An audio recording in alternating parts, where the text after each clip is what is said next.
Sure. Luke, I'm going to let you do a quick self intro here in a minute. But I wanted to kind of tee this up for our guests. So, the elephant in the room, obviously, since we last recorded, is that Pop Isaacs has been named in a civil lawsuit alleging sexual assault during the team trip to the Bahamas around Thanksgiving. And based on the reporting that was out there this weekend, sounds like there's a pending Title IX investigation at the university stemming from that allegation. And so we've mentioned this as we've partnered with Barnett, Howard, and Williams several times over the years, that they're a law firm here in the state of Texas. I think is the only law firm in Texas that is certified for Title IX student litigation. And so we have Luke on because we had a lot of listeners kind of curious about what this process entails. I mean, we've seen in the news at other universities, Title IX has been part of college athletics for a while now. But if some of our listeners are like me, they might still have some questions about kind of what all this entails. So we're going to discuss some of that with Luke. We're not going to go into the Pop Isaacs investigation or that case specifically, but really just kind of wanted to use our time with Luke to enlighten our listeners on the Title IX process. So Luke, tell us a little bit about yourself and Barnett, Howard, and Williams, and then we'll ask you a few questions about how Title IX works. Yeah. Well, thanks, Kyle. Appreciate y'all having me on tonight. Title IX is it's a different animal, so to speak. A lot of folks will equate a Title IX process with what they may understand as court or a legal case, and it's not. It is basically Title IX is a federal law and federal regulations that basically tell universities that if they have knowledge of sexual harassment, sexual assault, anything of that nature, that they are required to investigate and look into that matter. And so there's no court when it comes to Title IX. It's all kind of a self-governed process by the university, which is governed by these federal regulations that say, okay, here's how you're supposed to do this. And so every university has to abide by that federal law. When a Title IX matter comes up, then a student has a right to an advisor in the process.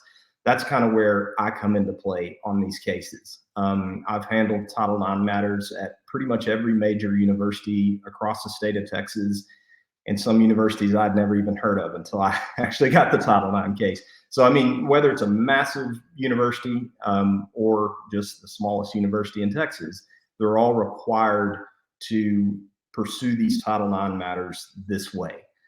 And so, again, it gets confusing because it feels like court. It feels like a court case, but it's not. And at the same time, it's a completely separate thing than, for instance, in the Isaac situations, the civil matter, which is a completely separate process that is independent from what the university's doing in the Title IX context.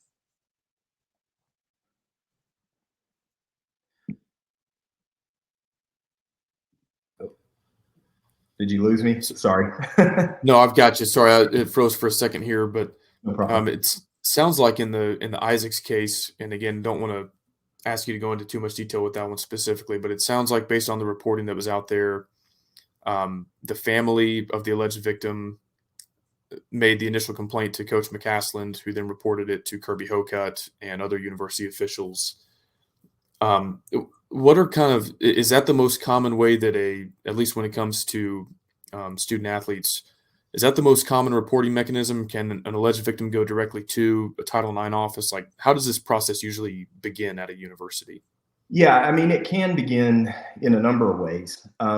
Specifically, though, university employees are mandated reporters. So if anybody comes to a university employee, whether it's faculty, whether it's someone on the coaching staff, and says, hey, I heard about this thing that went on, and the employee says, well, that sounds like sexual harassment or sexual assault, then they're mandated to take it to the university and to the Title IX office and say, hey, we've got this. This has been reported to us.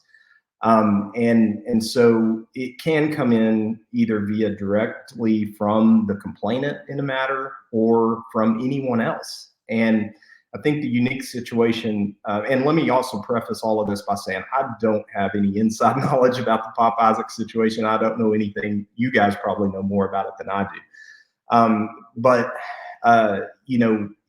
when that Title IX complaint comes in, it's not necessary that the complainant is a student.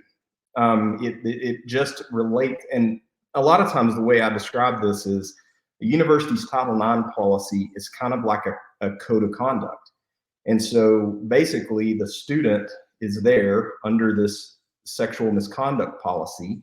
And if there's knowledge that they violated or potentially violated that policy, that's what the university is looking at. So it's not necessarily necessary that the complainant is also a student. And so it's very like again, speculating, but it's very likely that anybody could have gone to McCaskillin or any of the coaching staff and said, hey, we heard this. And they would be required to go to the university, to the Title IX office, say, we got this information, we're passing it to you, and now it's in the Title IX office. There's been a lot of discourse on X and social media about burden of proof in Title IX cases versus civil cases versus criminal cases. Can you kind of take us through that and maybe how the verdict was rendered there? Yeah, and again, we use terminology just like it was a court case. So, for example, verdict, right? Verdict in the Title IX case, there's a determination of responsibility, and that's the name for the verdict, or not responsible. And there's also a presumption. There's a presumption that a student that has been alleged to have committed a policy violation is supposed to be presumed not responsible, which is a lot like the presumption of innocence. The burden of proof is not the same, but there is a burden of proof, but it's not the same as a criminal case. In a criminal case, the burden is that the state in a criminal case must prove an allegation beyond a reasonable doubt. And in a Title IX case, it's a lower standard. It's by preponderance of the evidence, which means, is there 51% amount of evidence that just tips the scale that shows that something is done or has been done. And so there is still a burden of proof in Title IX cases, but it is a lower standard than a criminal matter in criminal state law, which is beyond a reasonable doubt. So when that decision is reached, who exactly makes that decision? Is it a panel of students? Is it Texas Tech employees? Are they specially trained people in Title IX cases? Basically, like who is ultimately going to make this decision on if any wrongdoing occurred in the Title IX context? So Texas Tech's policy, and by federal law, every university has to publish their Title IX policy and make it open to the public. So any of your listeners can go onto Tech's website and read through their Title IX policy. Their policy is that they will use a panel of 4 members. And so it anybody involved in the Title IX process officially with the university must go through federal training with Title IX. So it's not going to be 4 students. It's not going to be 4 people that they just decide those 4 are the best people. They have to be people that have gone through mandated federal training that have some experience. And in my experience, they're always going to put together a panel that has quite a bit of experience with Title IX and handling these matters. Now, I think probably the big, maybe kind of, I would say like bombshell piece of information here that I might be able to shed light on is that because the allegation with Isaacs happened outside of the United States, technically, this is not a Title IX case. So Title IX only retains jurisdiction over incidents that happen inside the United States. So even though it did happen in connection or allegedly happened, whatever happened, allegedly happened in connection with a educational program or activity, meaning the tournament or down at the Bahamas, Title IX is pretty specific and says if it doesn't happen to a person in the United States, Title IX does not apply. Now, so that, again, this is where things get a little confusing because I don't know what's going on from an official standpoint with the university, but I've handled situations like these at other universities in the past. And so it wouldn't surprise me if there might be news come out later that basically says, hey, the formal Title IX complaint was dismissed. Because technically, if it happened outside of the country, the formal Title IX complaint should be dismissed. There's no jurisdiction. But what's interesting again about all of that is that even though it doesn't fall under federal Title IX jurisdiction, that doesn't prohibit a university from continuing to investigate the matter and continuing to make a determination on the matter under what they call non-Title IX sexual misconduct. So that's a lot of words to say. It really doesn't change a whole lot because the university will still go through their processes of their investigation and a hearing, but it may change some of the procedures when it comes to the hearing. For example, and I'll try not to be talk too long, be too long-winded here, but for example, in a federal Title IX case, a student has a right to have their advisor, which could or could not be an attorney, cross-examine the complainant and any witnesses. Well, if the university deems it's not Title IX, but still pursues it under non-Title IX sexual misconduct, then that student no longer has the right to cross-examine the complainant. So there's some real nuances at play here, but I really kind of say that because I think there may be some news come out. Again, I don't know anything about it, but there may be some news come out that says, hey, the university's saying the formal complaint's been dismissed. But if you hear that, I think we should say that doesn't mean everything's over. That just means things are going to pursue maybe a little bit different path than we would think under the Title IX context. Is there a standard time frame or in Title IX cases, or is it just pretty much case specific? Well, every university will try to put themselves on a standard time frame. I know Tech's policy is that they try to investigate and make a decision on these matters within 120 days. Some policies, I know Baylor's is 90 days. I mean, the federal law just basically says universities should conduct these matters within a reasonably prompt time frame. And it doesn't give us a definition of what reasonably prompt is. So, I mean, the cases I've dealt with very rarely wrap up within that time frame that these universities will say they're trying to get them done in. And if it goes longer, I mean, there's no, I guess, mechanism by which the university is going to get punished if they go longer than 120 days. So, I mean, my experience is in a case like this with potentially a lot of issues and a lot of eyes on those issues, I don't think it would be finished very quickly. So I guess I've got two more questions for you. The first one sort of follow up on your revelation that Title IX only applies in the United States. To me, there's kind of like three layers to this: a potential criminal case, the pending civil case, which has already been filed, and now the Title IX investigation that sounds like it's outside the bounds of Title IX, so might be a kind of comparable university code of conduct investigation instead of Title IX. My understanding, criminal, if there were a criminal case, it would kind of require the Bahamas to pursue that and basically extradite Pop Isaacs.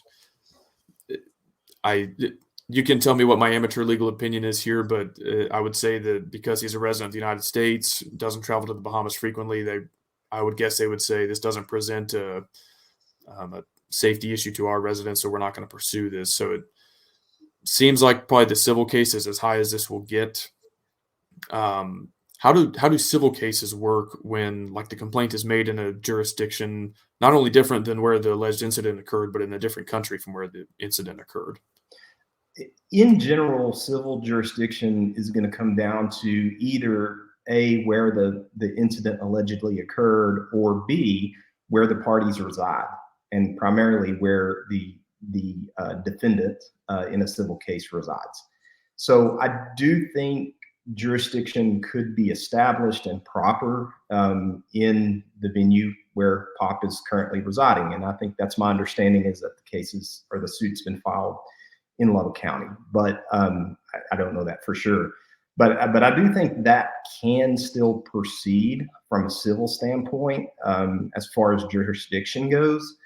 But certainly it presents a whole lot of other issues with the allegation having occurred out of country, not just proof allegations, but I mean, whether it's criminal or whether it's civil, for any allegation to be proved, there should be a pretty thorough investigation and some evidence. And obtaining that evidence and obtaining a thorough investigation in a foreign country is very difficult, and I think makes a civil or obviously a criminal matter very difficult. But I think you're exactly right, Kyle, with it being in the Bahamas. I think the likelihood of anything criminal coming out of it is extremely low. Ryan, Rob, y'all have any last questions? I've just got one more before we let Luke go. I don't want to steal yours if yours is the final question, right? I mean, it doesn't have to be the final question. So if you've got one, fire away. I was going to ask about in Title IX cases, is it generally, I don't know, specifically that Pop Isaacs is continuing to play? Yeah. Is that normal, or is there a due diligence process there, or? I think it is normal. And without going into specifics, I've dealt with this at another university with athletics before. And, it goes back to that presumption, and that presumption that, a student is presumed not responsible really kind of puts a university on its heels to make sure they're not doing anything that punishes a student before anything's even been investigated or determined on a case. And so at another major university, I had an athlete that was kicked off of the sports team, and we pitched a pretty big fit for that specific issue to say, look, there's no practical reason why he's being taken off of the team. The only real logical reason is because you're punishing him. And if you're punishing him, then you're not operating under the presumption of not responsible. So I do think it's really more common these days when something's brought up to Title IX for the university to say, hey, look, unless there's a specific reason why he needs to be off the team for practical purposes, I mean, I don't know, there could be a number of things. The university's got to look at it from the standpoint of their liability too, and say, well, we can't take him off the team just for punishment's sake, because then we're not affording him the presumption of not responsible. And, the university could get sued as being in violation of federal law because they're not upholding that presumption. Well, Rob, you and I were on the same wavelength because that was my last question. So, Luke, we really appreciate you taking the time. That was an illuminating conversation for me and hopefully for our listeners as well. We're going to kind of move forward with the rest of the episode and maybe add some commentary. But before we let you go, I don't think our listeners necessarily need a Barnett, Howard, and Williams plug because they get it on all of our episodes. But if you want to tell us a little bit about y'all's law firm, please feel free. Absolutely. So we are located in Fort Worth. We have an office in Keller. Our firm handles family law. We handle criminal law. We also handle personal injury across the state. And so we're tech grads. Me and the original three law partners that make up the name of Barnett, Howard, and Williams, we met at undergrad in tech. We went to tech law school. And we watch as much tech sports as you guys and your fans.